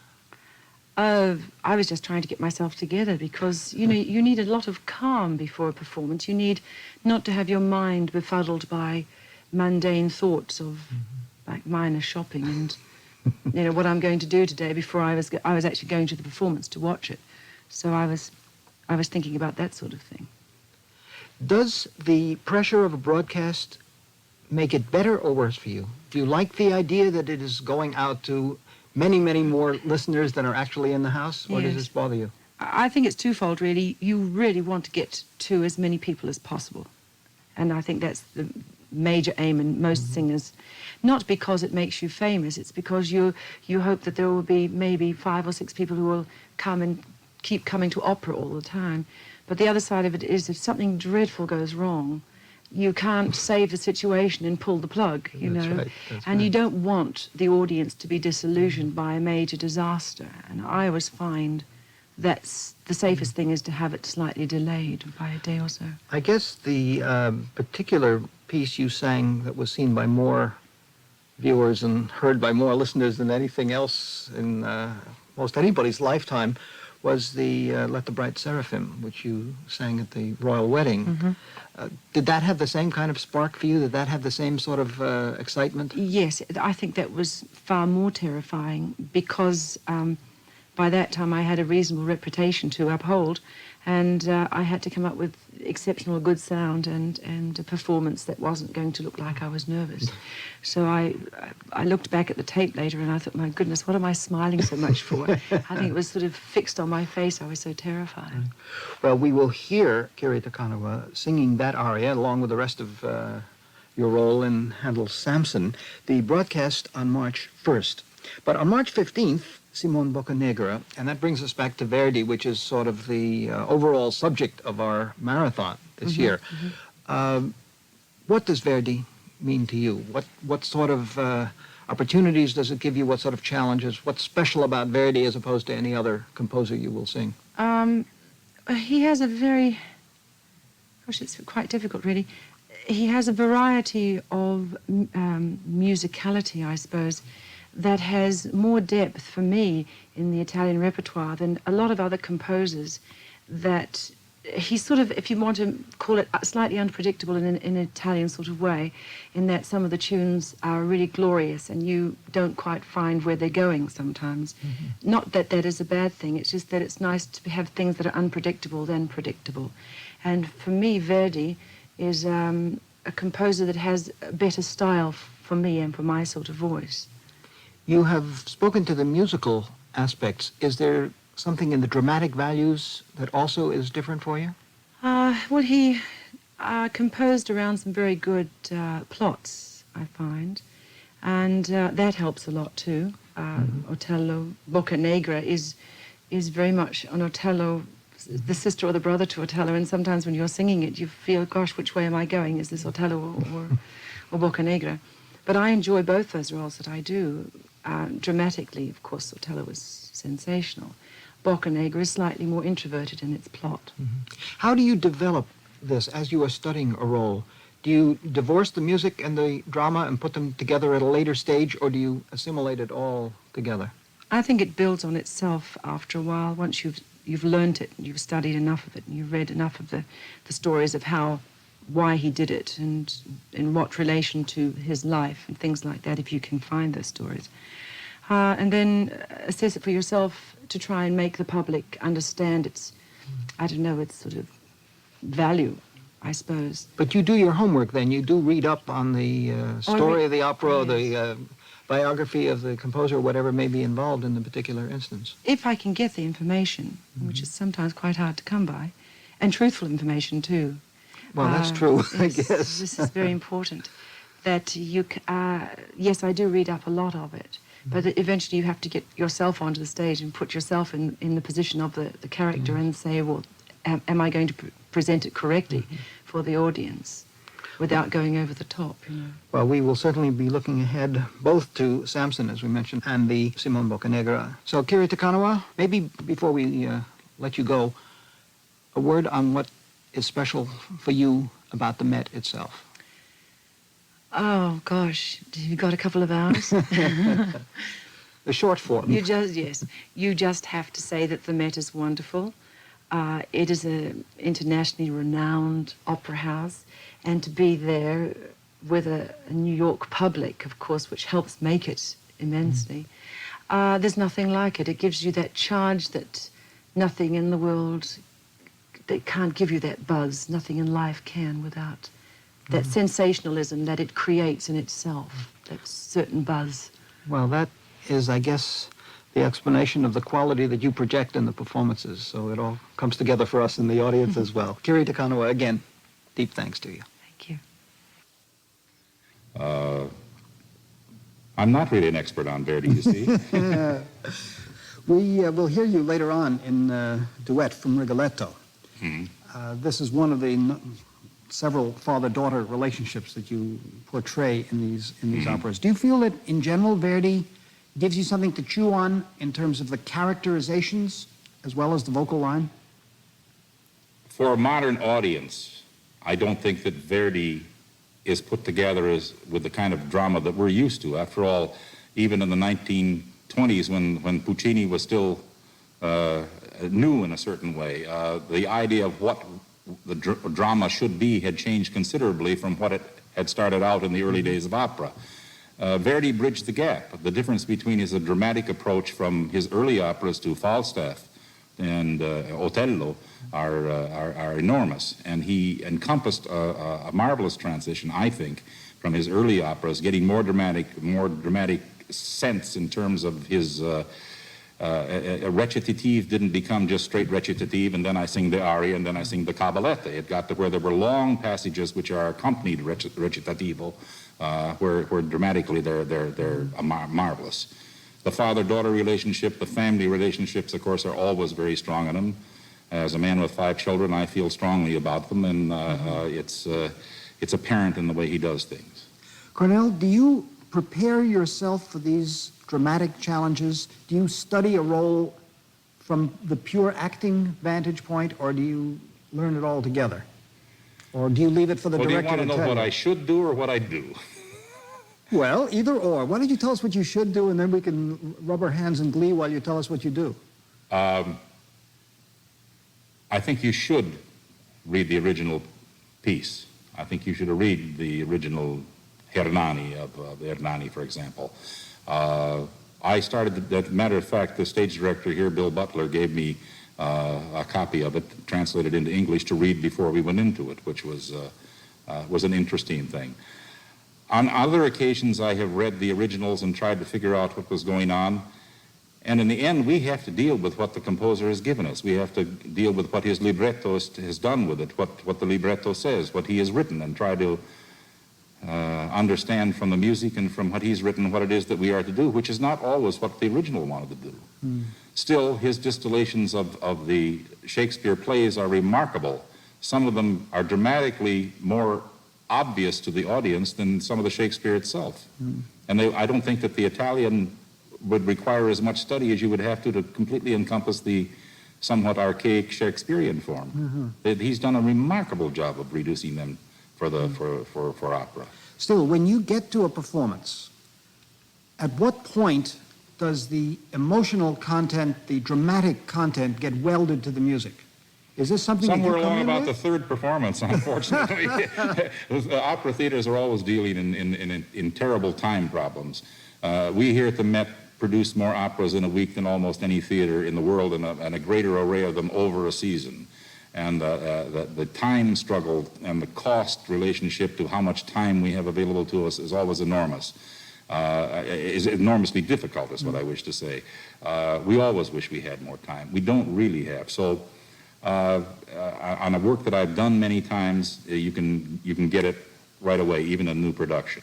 I didn't have much trouble understanding what Branko Zeffirelli wanted me to do in Tosca, even though some of it was new to me and some of it I thought was wonderful. He made me think about it again. Other performances, less so. And new performances, I've just been working on the Francesca again, the Francesca da Rimini, which will be back in the repertoire this year. And I'm finding new things out about it that I didn't see last time around. Well, Cornell MacNeil, we look forward to hearing you on the broadcast of Francesca da Rimini this season. That'll be February 22nd. And the Tosca broadcast, January 18th. So thanks for joining us. The duet we heard was from a broadcast of 1960, 25 years ago. Isn't that something? And we seem to be working in round numbers. This is really your 35th anniversary season, they tell me. I don't believe it, but that's what it says. It is. It is my 35th, and Rigoletto is one of the operas I guess I've done the most at the Met. Just did it last year. So, and I've sung with Mac, Cornell MacNeil, so many times. We did a great deal of Rigolettos together. Over these many years now, Roberta, what have you seen changing at the Met? How has the house kept its sort of fascination for you? I think perhaps now, as you ask me sort of off the top of my head, what I can think of is that musically, certainly, everything is in tip-top shape. Jimmy is doing a divine job. And also the acting has taken on, I think, for the most part, a very important part. Because of TV, people expect it, expect people to Have you look felt well. yourself changing in any way? Do you spend more time worrying about the dramatic values of a part? No, I don't spend more time doing that. I think I've grown into the role of Gilda all these years. As you say, I've done it so many times. I did it in Vienna. It was my debut at the Vienna Opera. I did it in Berlin. And so many places in the United States. It's one of my very favorites, and it's an unusual role because lots of heavier voices can do it. And, well, you know, Toscanini had Milanov do that last act, remember? Yeah. And just now Muti just did it in Carnegie Hall with a heavier voice. And so there's lots of different voices can do it, and I have always enjoyed the challenge of a role like that, where in the beginning Gilda is very young and fragile, etc., and then grows into, vocally and histrionically, grows into a more mature person. would you say that that challenge exceeds the other Verdi roles you've had? The Ballo, for instance, the Oscar, and the Well, Minetta, it's very interesting. They're all very different, of course. And the only other role that I haven't done at the Met of Verdi is La Traviata, which I've done outside of the Metropolitan and in Moscow and Leningrad. But these roles at the Met, naturally the Oscar is much more soubrette-ish, much lighter. Also a cameo role, you might say. I didn't want to do it, and Mr. Bing insisted I do it, and it's turned out, I've never been able to thank him enough because it's turned out to be one of my favorite roles.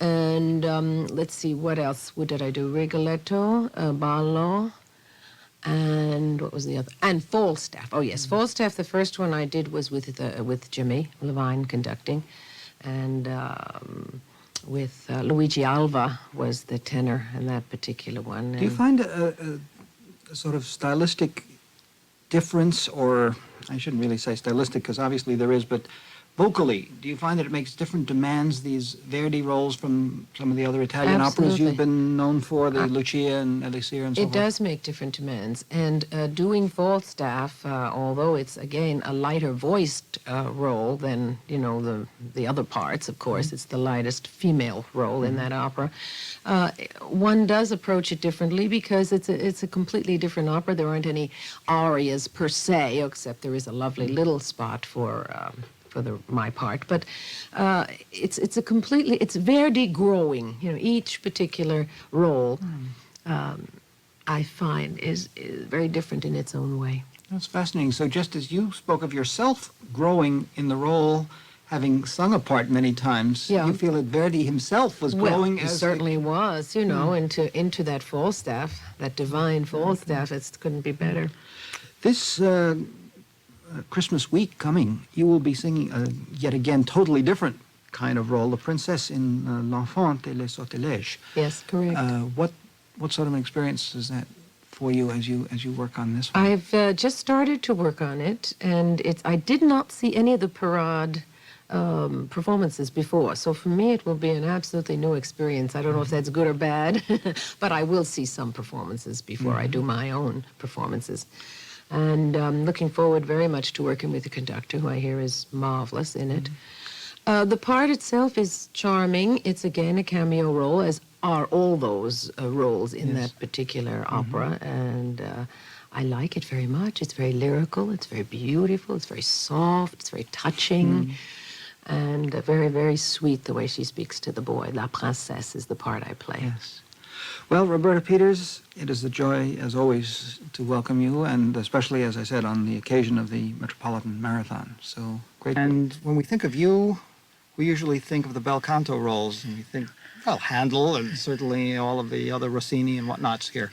How does Verdi fit into your scheme of singing? Well, I've had a bash at the big Verdi ladies, you know, like Amneris and Eboli and Azucena, and I think they were decent. I don't think those will probably be the things I'm remembered for, if I'm remembered at all. I think so. But you catch me just fresh from several performances of Falstaff from San Francisco. And it was my initiation into the role of Quickly. And I adored doing it. And I thought I knew Falstaff rather well because I've studied the score a lot. I've listened to it a lot. I've seen lots of performances all over Europe and in various ones in the United States. And you don't know that score until you start to learn it and really put it into your head and then begin to see all of the intricacies in that score. I question what an audience can get out of Falstaff for the first time. I guess maybe the humor of the whole thing can come through, and the sadness of the whole thing too. But it's such a convoluted score of words and music. It's such a wedding of words and music. You know, it looks convoluted at one time, and then you realize that it's all wedded together. And it really is an honor to perform in Falstaff. It's such a masterwork that to think that Verdi, after all that he had done in his lifetime, I mean, I'm not speaking of just the fact that he was such a giant as a composer, but not, you know, all that he had done for his country and, you know, being in the Senate and all of that, and that he should come to write this incredible comic opera at 80 is just unbelievable. Marilyn Horne, we're going to see you in a little while in the simulcast of L'Italiana. How different are those scores? I mean, Rossini to Verdi, what happens? Well, we'll take Isabella to Quickly, certainly, and Isabella can prepare you for Quickly because the way that I played it, and also I happen to have done both of these operas with the same director, Jean-Pierre PONNELLE, he has absolute comedic things come out in both parts. And since I adore doing comedy and it comes to me naturally, I would say that 20 years of Isabella can really prepare you for Quickly. Quickly obviously takes much more gutsy singing, and it is Verdi orchestration. It is not Rossini orchestration, which can be cha-cha or ta-ta-ta-ta-ta-ta, you know, bigger orchestra by far, and, you know, lots of brass and things like that, but I don't think the brass are playing too many times what I'm singing. Does it require the same sort of vocal agility and virtuosity? No. It literally requires that you produce a larger column of air, if that makes sense to you. You literally have to open your throat a little bit more to get the air out. So that's a technical matter that you really have to be concerned with. Isabella takes a smaller column of air in order to get all of that agility out. I don't know, it's funny, when you're running around the stage doing all these things and singing all of these things, I can't imagine you saying, now my column of air has to be... No, excuse me, because one will have worked it through in the rehearsals. You would already come to the point where you say, you know, or it's possible that it may happen automatically. I think it's a little easier to go from Isabella to Quickly than it is from Quickly to Isabella. So luckily I've had a few weeks, 2 weeks already to get into the groove of Isabella, and we still have a couple to go. Jackie, just in the usual 10 words or less, what does the Met mean to you? We are here with the Metropolitan Marathon, and it's a time when we are hearing 40 years and more of great performances at the Met, including yours. Oh, thank you. Well, the Met is really sort of the centerpiece of music in the United States. I think it is the one place that everybody knows about in the whole country. Maybe Carnegie Hall is the other place, but the Met, through the broadcasts all these years, is really a national institution. It's not just a New York institution. And for American singers, it is obviously that pinnacle to which we all aspire. Well, Marilyn Horne, you have reached that pinnacle again and again. We're delighted that you shared these few thoughts with us during our marathon occasion. Thanks so much. Thanks. Is the former Metropolitan Opera baritone Lawrence Tibbett, one of the most vivid personalities and singing actors among the great stars in Metropolitan history. And now, Mr. Goldovsky, will you take over, please? Thank you, Mr. Cross.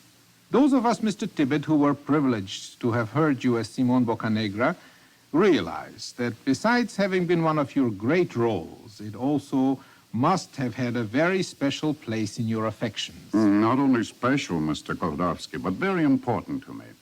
When I first sang the role in this theater in January of 1932, it was not only the Metropolitan's first performance of Simone Boccanegra, but also the first in America.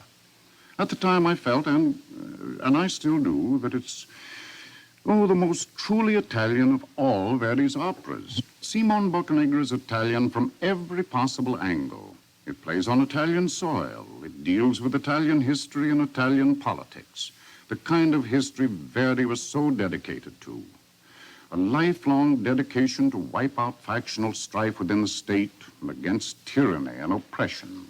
And the whole atmosphere of the plot and of the music is steeped in the landscape of Genova. The coast of Italy plays one of the leading roles in today's opera. Have you noticed how many musical allusions to the sea there are in today's opera?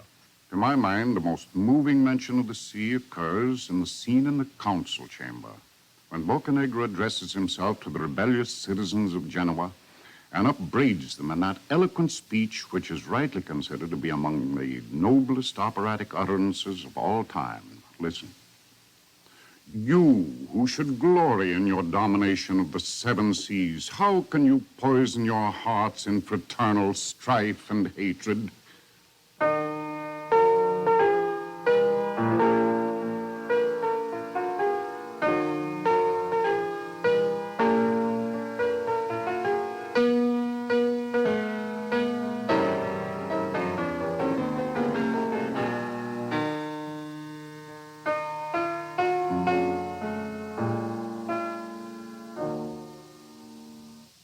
Of course, Mr. Tibbett, it is impossible to discuss Simon Boccanegra without paying special tribute to this council chamber scene, which was added to the score by Verdi and Boito when they revised the work almost a quarter of a century after its first performance.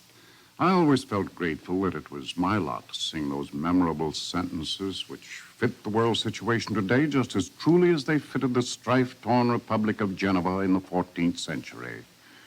It goes...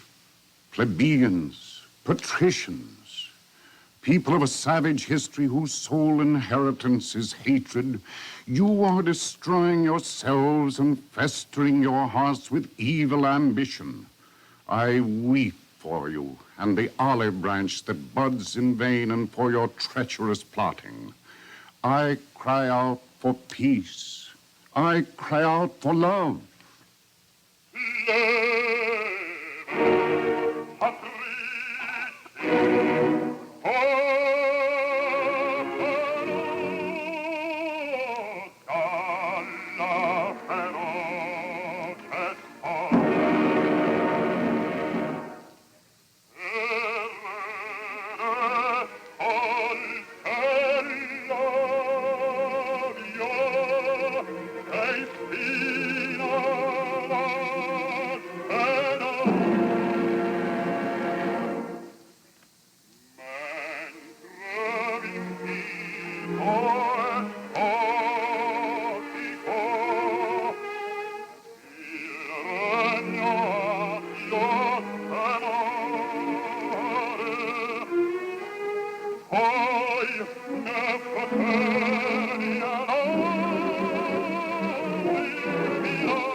But Verdi is very connected with the political situation of his time, Risorgimento.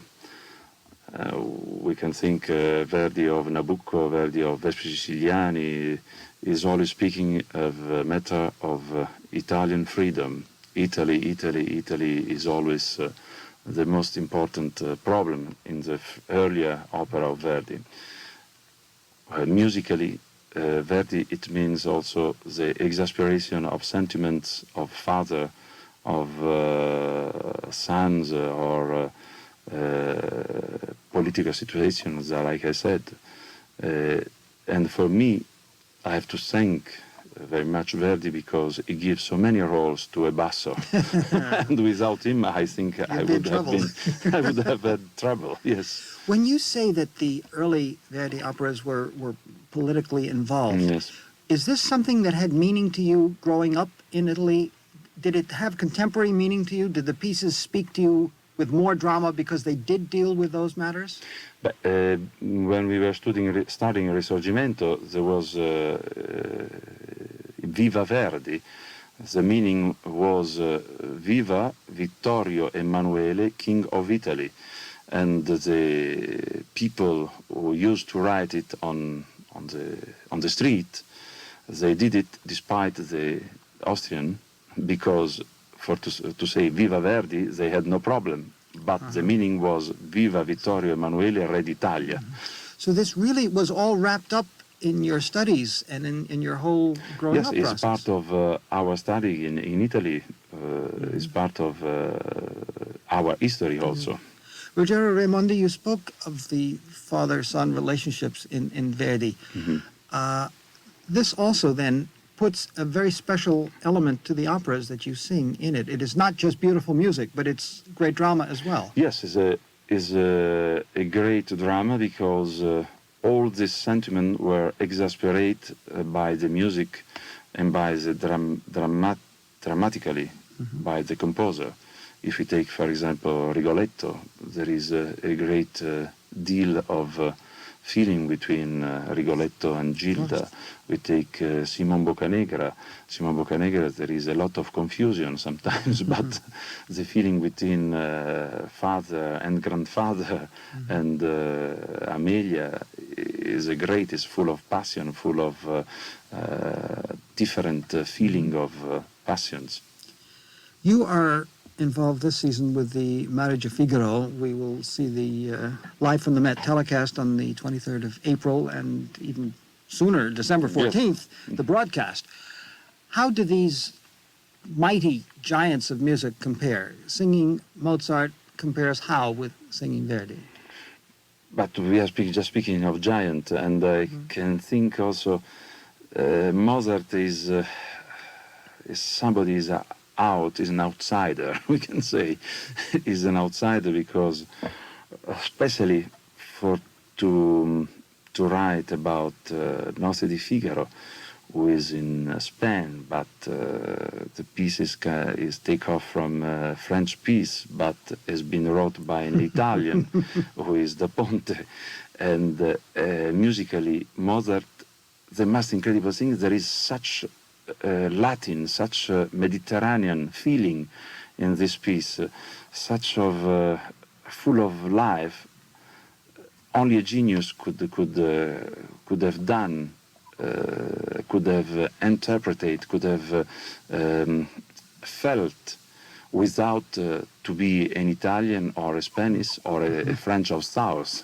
So for you then, Figaro is not just, again, an opera that is a beautiful work and a masterly work, but it's a work that speaks to you very much as an Italian. It speaks me very much as an Italian, and also as all over the world. I mean, for all people, because the meaning of each word, of each recitative inside of this piece is full of different meaning. We must think about that it was before the revolution. We can say is a pre-revolutionary feeling. That's right. And also, if we don't arrive in the Marriage of Figaro or Don Giovanni or Così fan tutte in such a situation of French Revolution, but still there is a bacterium. The germ of it is coming out because this comparison between Figaro and the Count is always very strong. So we can say Viva Mozart as well as Viva Verdi. Yes, I could say, yes. Well, Ruggero Raimondi, thank you so much for joining us on this marathon occasion. We've enjoyed the aria by Verdi. We look forward to the Marriage of Figaro, December 14th. Thank you, Peter. The Met has an exciting season of broadcasts and telecasts for you to enjoy right in your own home. And the Met has a special free gift, the new Met Broadcast Guide. You can order your free copy by calling this special toll-free number, 1-800-MET-1985. In addition to casting and schedule information, you'll find the stories of all the operas being broadcast this season. Remember that special toll-free number, 1-800-MET-1985, or send a card with your name and address to the Met Broadcast Guide, Box 50, New York, New York, 10023. Naturally a tremendously exciting experience and one that I will always treasure. But the production being as it is, I was much too involved doing what I had to do, really, to give much thought as to where I was at the moment.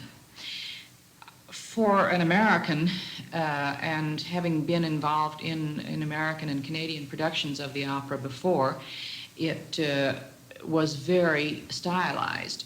For the Germans, it is a comparatively conservative Tristan. And as Mr. Ponnelle is a very visual director, there is a great deal involved with body work and creating pictures and specialized movements and that sort of thing. So it's not just a standard naturalistic Tristan in that sense. When you're developing these movements, is it something that you, as a whole cast, are working out together, or is it pretty well set in Mr. Ponnelle's mind? Well, it seems to be he has visual ideas that he wants fulfilled, and then it will depend on how capable the artist is of doing that. There are some things that are set forth which are absolutely not possible to do while one is singing a particular phrase, or the artist himself may not be physically capable of sustaining that kind of movement for any length of time.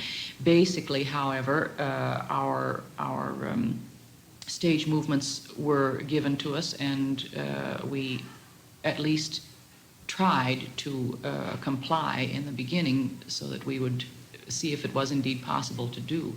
The Isolde, as Ponnelle visualizes her, is perhaps a little harsher than the Isolde I personally hold close, but I think it has perhaps melded itself, and through compromise here and there we have achieved something that is acceptable to both of us. The Isolde in this production is very wrathful and angry and ironic in the first act, as she must be to a certain extent. But then by the second act, I was allowed to soften the characterization, and it was considerably contributed to by the kind of set we have, which is a dream set really for the second act. A beautiful naturalistic hillside with an enormous blooming tree in the middle of it, and a spring of real flowing water in the middle of the stage. And so this leads to a very romantic and feminine interpretation of Isolde at that point, and it was completely fitting and suitable to that set. It has been a tremendous challenge. Isolde always is. As I say, I had the good fortune to have done several different productions before I came here. And so, although I had done, I think, some 26 or 27 of the performances, when I came here, I really felt that I was still a newcomer as far as Isolde is concerned. It is such a complex and long and demanding role that you continue to learn from it and by it over the years, I think, as you do it. I had an interesting conversation with Birgit Nielsen. One of the first productions that I did was in Toronto, and she was there at the time to do a concert and came to the performance and came backstage, and we talked about it, and I said, I'm a little embarrassed for you to see it at these early stages because, of course, she was the famous Isolde of my generation growing up. And she said, oh, I've done 200 or more performances and I'm still learning with it. And that certainly is possible to see because it is a tremendous role. It encompasses so many things, vocal, dramatic, philosophical, emotional. It just has tremendous dimensions to it. You know, that's a very complicated question, and probably these questions need a very long answer, but we don't have this time now. Roughly, I can say that I see a lot of common point between the technique, the movie technique. So I see a lot of common point between the technique of the movie and the technique of the music, in the sense that how you work with the camera, with the film itself, etc., is for me like 2, 3, 4 new lines in the score. Because I see some harmony, I see some dynamic, I see rhythm, I see contrepoint, how do you say that in English? Counterpoint. Counterpoint, etc. In the movie, for dynamic can be a pan, a movement of the camera. The rhythm is how you edit your film, etc., etc.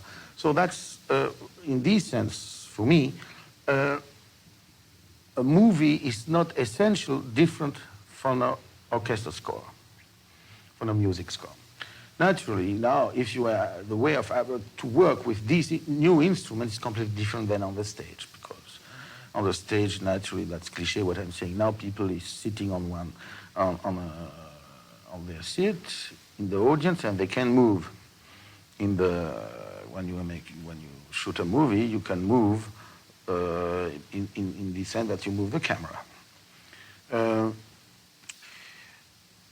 Also, I think very important, sometimes for monologues, you can use with the playback system that a singer, when he has a monologue, aria especially, he don't have to move the lips because on the theater it's not possible, etc., etc., etc.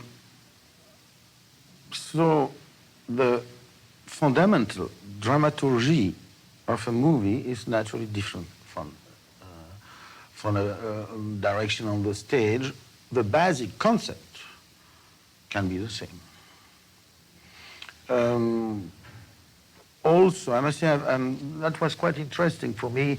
I did 3 kind of movie. I did a movie that was, for example, Butterfly years ago, what was completely, I never did it on the stage before, and it was written for me, the libretto from the movie, the scenario was absolutely for the movie, and everything was cinematographic. Then I did also absolutely the contrary, for example, to shoot from the stage with TV cameras or film cameras, what I prefer anyway, the stage production, and only to cut it and edit it together after that. And the third possibility, what I prefer, is still to keep the frame from the theater, or the, maybe not, I don't will say the illusion of the footlight, or the not visible presence of the curtain, but something like that, and to forget at the stage and to work with, so much as possible, the best technical material and technography from the movie. That's what I did, for example, for the 3 Monteverdi. Basic on the Zurich performance, but we did build in a movie studio, all that, and it was made like a movie, but it was a stage production. There, I think we can do a lot in this direction, and I'm very interested to do that. One last question before we return to the stage production of La Bohème. And this is a question I've been wanting to ask you since you did Traviata here, and you talk about being very scrupulous to the original score, to Verdi's original score, and a great many people have said likewise, the scholars who've looked at it and said, Ponnelle, it may be an unusual looking opera according to our tradition, but it's very scrupulous. That's my ambition, I must say, always, also for Bohème. Taking Il Trovatore and the famous interpolated high Cs that Verdi never wrote, would Ponnelle leave them out? Oh, yes, sure. What's not printed or not in the manuscript is for me not existent, because that's the invention of some tenors or soprano, I don't know who, or maybe some conductor. The only through for me is the original notes written by the composer, and for everybody, from Mozart to, yes, to Puccini, for example. Then we must find a tenor who will sing Di Quella Pera without the high Cs. I don't think, yes, maybe, yes, possible, sure. But, you know, I think today we have, thanks God, a lot of quite intelligent tenors. Well, let's return to one of them, and an equally intelligent soprano. Oh, right, my God. Mirella Freni as Mimi, and this production of La Bohème. Jean-Pierre Ponnelle, thank you very much for joining us, and we hope to have you back again. I hope to. Thank you very much. Because I like to do as wide a spectrum of things as I possibly can, and from Mozart to Wagner with Verdi and Puccini in between there, and I think that helps keep the voice fresh. And I've always been of the opinion that if a role interests you, if the character interests you, and if it's doable, do it. You have done more than 50 roles altogether here at the Met, let alone what you've been moonlighting in other places. Are you a fast study then? I mean, if you... I used to be. It's getting slower and slower. Oh yeah. When I was in my 20s, I could learn a role in 4 or 5 days a week, something like that. But now it takes a good long while. Valkyrie I worked on for 3 years. I'm in the process now of just starting to work on Meistersinger, and I don't know if Sachs? Yeah, Hans Sachs. And I don't know if I'm going to have enough time. I'm scheduled for 98, and I don't think it's going to be enough time. So it takes longer. Of course, you have more things going on now, and your head is full of other things, so you can't really concentrate the way you used to. James Morris, you have not only exhibited wonderful vocal variety and power in these many roles that you've done, but dramatic intensity.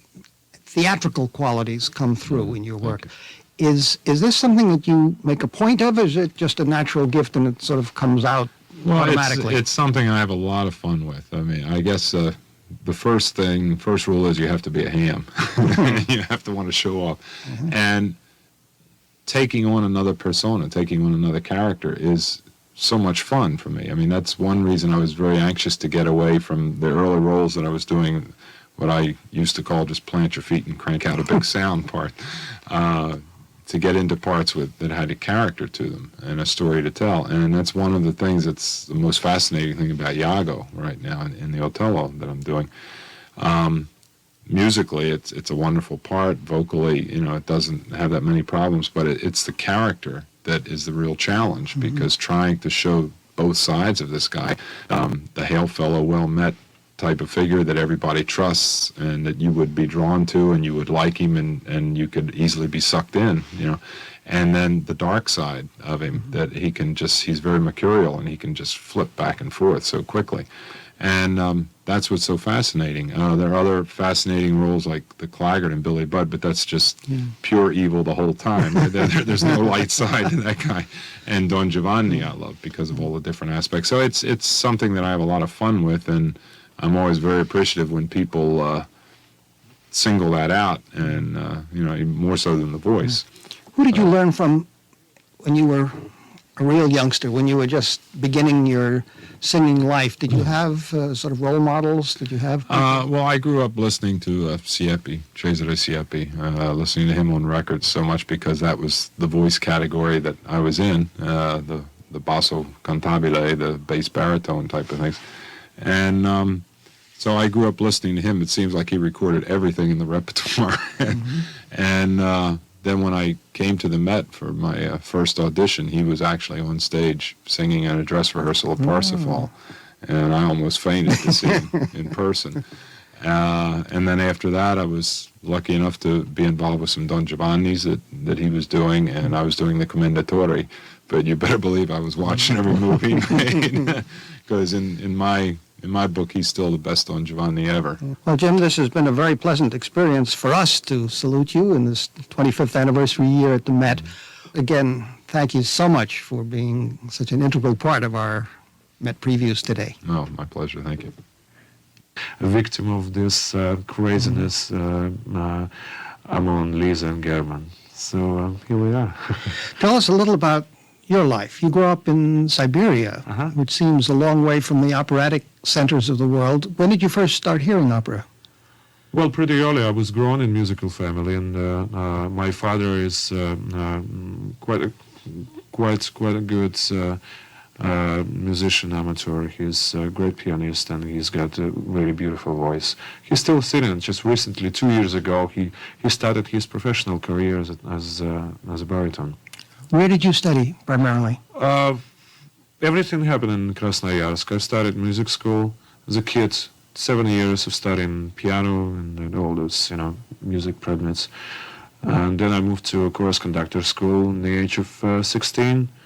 I started to sing pretty seriously and open my voice for myself. Before I was doing only, rock music for fun. Then I moved to Conservatory, the Institute of Art, where I studied 5 years with Maestro Jofel. And in the age of 2022, I had been given this opportunity to sing in the Royal Opera. So I started to be a member of Krasnoyarsk Opera Theatre. But you learned all of these Italian and other operas in Russian then? I've learned it in Russian and in the original languages, because I had quite a big phonotheque. Lot of recordings in my house. So I studied by Italians, by all these, golden voices like Mario Del Monaco, Franco Corelli. What about baritones? I prefer tenors, but also studied by baritones.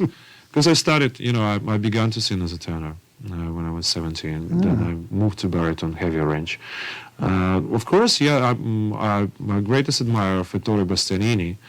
I think he's got the most beautiful voice I ever heard. So you really were steeped in all of these operatic traditions. Yeah. I've done my first competitions where I always won.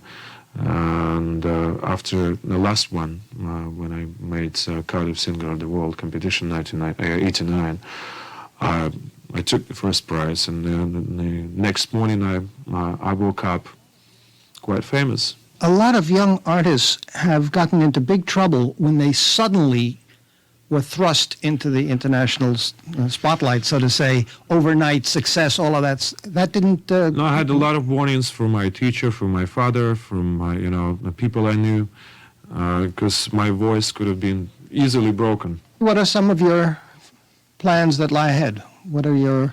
Well, quite exciting plans ahead. A lot of good operas. I'm brave enough to take more dramatic repertoire.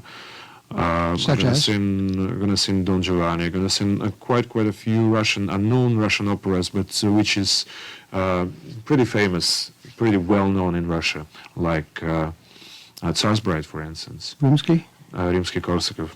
Beautiful opera with such an intrigue.